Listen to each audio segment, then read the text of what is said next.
It's personal between me and you, and I'm going to do you some serious harm, you big stiff idiot. The Untouchable True School Sports Empire proudly presents something the boxing games are missing. Hey, what's going on? It's your boy BT, and I came here to talk some boxing with the thousands of True School Sports subscribers. All right, so wanted to discuss two of the fights on the boxing schedule that are currently signed, sealed, and delivered that I'm excited about. And it's so great and it's so amazing that both these fights are on the same card. And so let's talk about it. It's going to be in the, one of these fights will be in the flyweight division, and the other fight will be in the bantamweight division. So this video is a two-parter. And the first fight that I'm really excited about is this fight right here. And it's going to feature a fighter that I've been very high on for a couple of years now. Ever since I first found out who he was in 2021, is that man right there out of the Ismail Salah stable. Andy Dominguez, you know, this is a fighter that I genuinely believe is the best fighter in the entire Ismail Salah stable. And I've thought that since like 2021 when they had Ugaz, when they had Brian Mendoza, all these kind of guys, high-level guys, Rabesi Ramirez, all these high-level guys in the gym, you know, and he sparred top-level guys in the gym like, you know, Kosai Tanaka, who's also fighting for the world title. So he's an interesting one, you know, definitely an interesting prospect slash contender in the flyweight division. And he's getting a big step up in the Bayamon, Puerto Rico's very own Yankiel Rivera. This is a fighter that, you know, he's an Olympian, has deep amateur pedigree. Only going to be his fifth pro fight, and he's fighting Andy Dominguez. So that kind of shows you what his handlers like Peter Khan think about him. Yankiel Rivera has a deep amateur background, as I mentioned. You know, he's fought some names that you guys may know in the amateurs. Like he has wins over current and former world champions Elwin Soto and Fernando Puma Martinez in the amateurs. And he also wound up losing to arguably the guy that's the best fighter at 105 right now in Oscar Collazo. So very experienced. And, you know, when you look at the fight stylistically and you really unpack it and you break it down, Andy Dominguez is definitely the bigger puncher of the two. He definitely, I think, has the more concussive shots. But also what I like about Andy is the fact that not only is he the bigger puncher, but I also like the fact that, you know, his footwork is very fundamentally sound.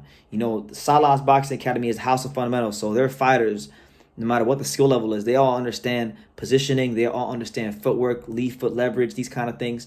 And for a guy with his style, I think it's very important to have those things, because Andy Dominguez is a guy that puts very intelligent pressure on fighters. He likes to throw a steady stream of punches and break you down, but he has that concussive power at this weight class that will get your attention. You know, he's sporting a 60% KO ratio, so I don't think he's like a crazy, like, I don't think he's like Artur Beterbiev or anything like that, or even like an Inoue, but he's an above average puncher, and his punching power is something he would be wary of. And he's a Mexican fighter from New York, so, you know, with those Mexican roots and having that style, you know, he's well conditioned, and you know he comes to fight. And I just think that for a long time, he's been on my radar for about 3 years, and I think he's been due for a big fight like this. So I like the fight. The fight within the fight for Yankiel Rivera and Dominguez is going to be, you know, can Yankiel Rivera keep Andy Dominguez off of him? Because if he can, I think Yankiel's best path to victory is going to be to outbox him from the outside and keep him at bay. But it really says a lot about Yankiel Rivera that his esteemed manager, the great, my guy, Peter Khan, it says a lot about him that he's this confident putting Yankiel in his fifth pro fight in there with somebody like Andy Dominguez. So I really could have asked for much of a better matchup. I mean, I always kind of think that Mexico versus Puerto Rico these days is a little played out, but this is one of the better Mexico versus Puerto Rico matchups that boxing's produced in a long time. So to me, I couldn't ask for a better matchup, honestly.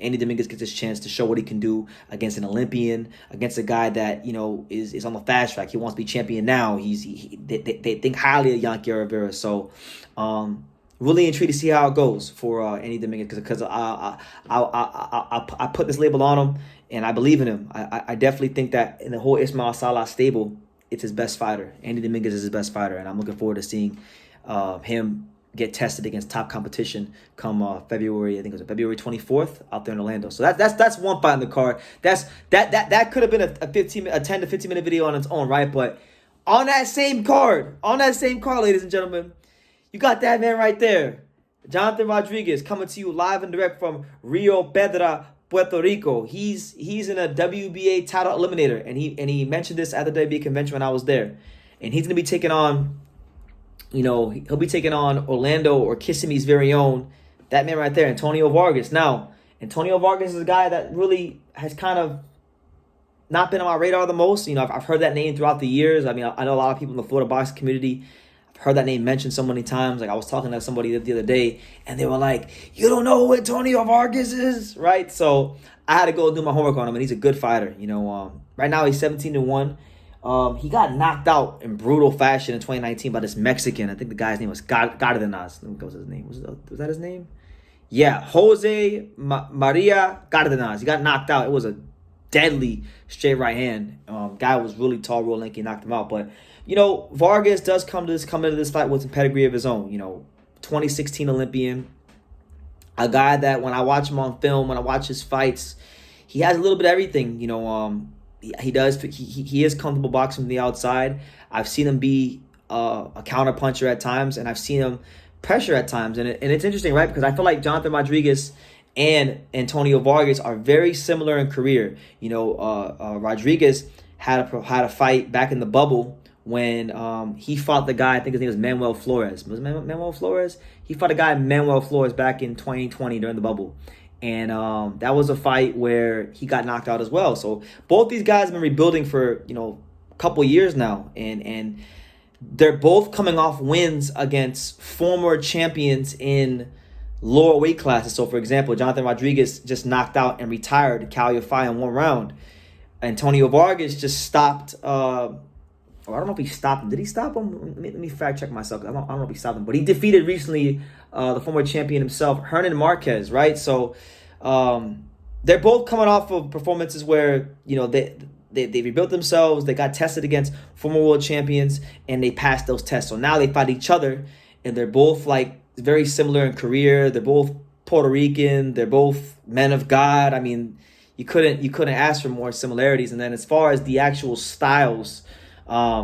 Vargas is a guy that I think is a bit more, I would say, well-rounded. I think Rodriguez is actually the more aggressive of the two. Not saying he can't box off the back foot, not saying he can't box, but I just think Rodriguez, when I watch him on tape, he has more of an aggression to him. So I think that fight might start off a little cagey, but when it gets hot in there, I think Rodriguez will be the aggressor, and he'll be looking to go and get Antonio Vargas. So that's a good fight. It is, in fact, a WBA world title eliminator, so the winner of that fight will become the mandatory challenger for the WBA belt, which is currently occupied by Naoya Inoue's brother, Takuma Inoue, but he's got a fight coming up against Jerwin and Kaz. So the winner of this fight is in line for that title shot. So look, man, I'm telling y'all, both these fights, you know, Andy Dominguez versus Yankiel Rivera, great fight. Jonathan Rodriguez versus Antonio Vargas, great fight. You know, I want to go to this card because in Orlando, that's not too far from here. Would love to be there, so we'll see how it shakes out. We'll see how what the True School Sports schedule permits. But let me know what you guys think, man. Who you guys favorite in these fights? I think for me, if I had to pick who I think will win both fights, I would actually lean towards Andy Dominguez getting the win over Yankiel Rivera. I just think, you know, he's got the more pro style. I don't think Yankiel's going to outbox him for the course of a whole fight. And he'll get broken down or outworked. And then in this fight, this one's hard. This one's really, really hard. You know, they both are really similar in style. I would lean slightly towards Jonathan Rodriguez only because I think he does a bit better job of getting his head out the center line than Vargas. But it's going to be a great fight. So that one is actually like a pick-em fight. So we'll see how it goes. But let me know what you guys think in the comments down below. Make sure you guys take the time to subscribe. And like I say in every single one of these videos, you can love me or you can hate me. But I'm just a kid from Dominguez. So until next time, take care, guys. Thank you for watching another video on the untouchable True School Sports Empire. For more great boxing content just like this video, click right here and make sure you subscribe. Much love from sunny South Florida.